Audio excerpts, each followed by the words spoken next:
America, Mexico, and so many more are grieving right now after 2 tragic plane crashes in the US this week. And in their devastation, skaters at the Skating Club of Boston have shared this beautiful and profound expression of their grief.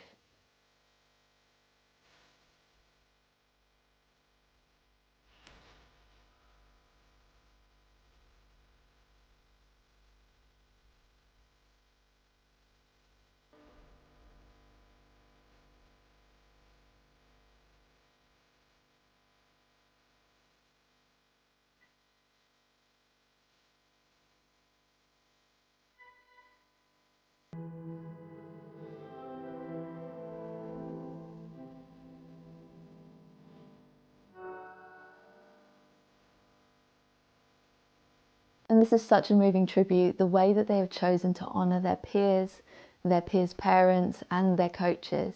It reminds me of how important it is for us to be able to express our grief in any way that feels right for us. And how when we come together in times of grief as a community, how that can also be really cathartic and healing. And it's so beneficial for us to be able to give our grief an outlet for it to be able to flow in whatever way feels right.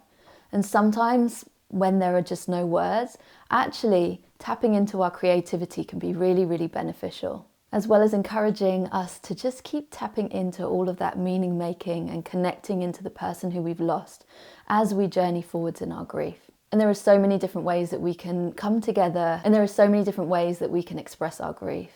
They could be doing some art, could be singing a little heart out, picking up an instrument, could be rituals like lighting a candle, like creating an altar that honours the person who's died, placing flowers and their favourite things in places that are really, really meaningful for them. Or like this, in coming together in acts of remembrance. So the invitation from grief is this: allow yourself to express grief exactly as feels right to you. Always remembering that grief has its own individual fingerprint. Your grief is unique to you. There are no shoulds, and there are definitely no right or wrongs. Only the call to be with your grief, to flow with it, to see where it takes you, to express it exactly as it needs to be expressed, and to reach out to others for support and connection, and just to do what feels right to you. So if you've been affected by this, or if you're on any grief journey, know that I'm sending you lots and lots of love.